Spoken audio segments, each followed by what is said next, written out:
And now the dramatic conclusion to Sylvia Chase's story. Reverend Joe Combs and his wife Evangeline are about to go on trial charged with child abuse, kidnapping, and rape.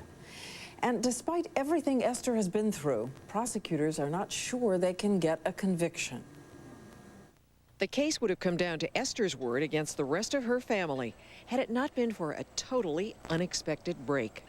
By chance, a former cellmate of Evangeline Combs found critical evidence, recognizing the family in photos discarded in this curbside trash can, turning them into police. Photographs supporting Esther's story. Her hands bandaged after being burned, her eye blackened, her chin bruised, her other eye bruised and cut, all as she had said.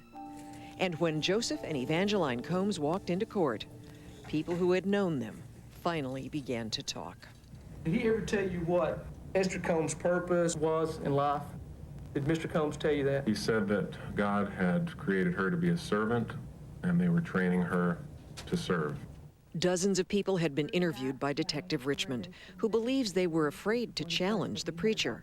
Now, they testified about the nagging concerns they'd had for Esther. But no evidence spoke louder than the scars. 410 wounds, scars upon scars.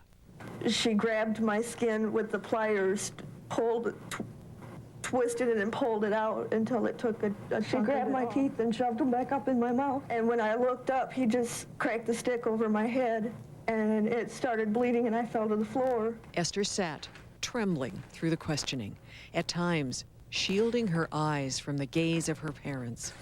There was little attempt to rebut her testimony. Did you or did you not give her a black eye?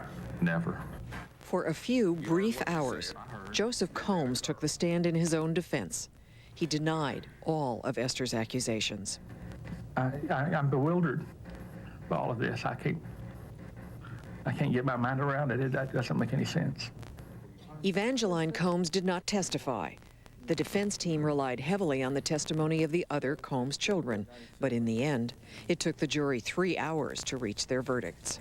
You find the defendant, Joseph D. Combs, guilty of intentional or knowing aggravated assault. Joe Combs was found guilty of assault, aggravated abuse, rape, and kidnapping. Evangeline Combs was guilty of multiple aggravated abuse charges. Wearing their prison stripes from the Sullivan County Jail, Joseph and Evangeline Combs came to court for sentencing. Joseph Combs was sentenced to a total of 106 years and was immediately led from the court. As Evangeline Combs awaited her sentencing, Esther Combs asked for the chance to speak directly to her parents one last time.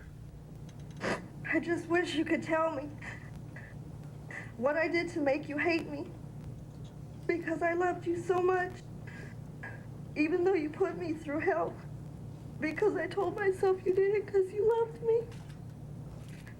Evangeline Combs would only stare back, emotionless, as Esther spoke.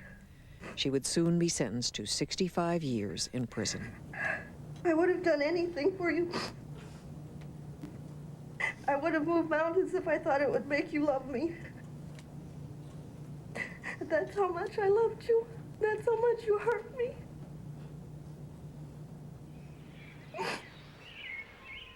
After the trial, Esther made a fresh start.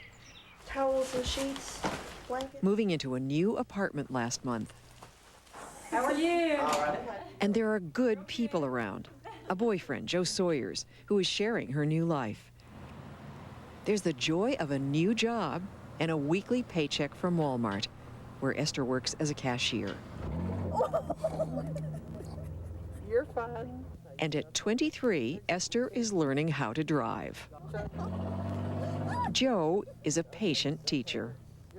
So you need lettuce? Yeah. Detective Debbie Richmond says that Esther will always be like a daughter to her. They visit at least once a week. Well, I've got to go to work. See ya. Bye. Love you. Love you. She saved my life. She means the world to me. I can never repay her for what she did.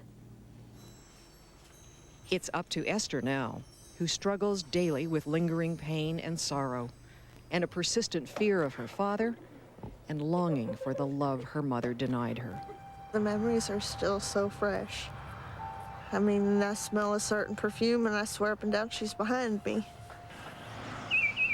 The damage is deep, but one day at a time, Esther is surviving, nurturing her tenuous hold on life. A life almost shattered in the name of family and in the name of faith. When we first told you Esther's story last November, people reached out to her, sending clothes and furniture. A local dealership even gave her a car. And now, as you just saw, she has to learn how to drive.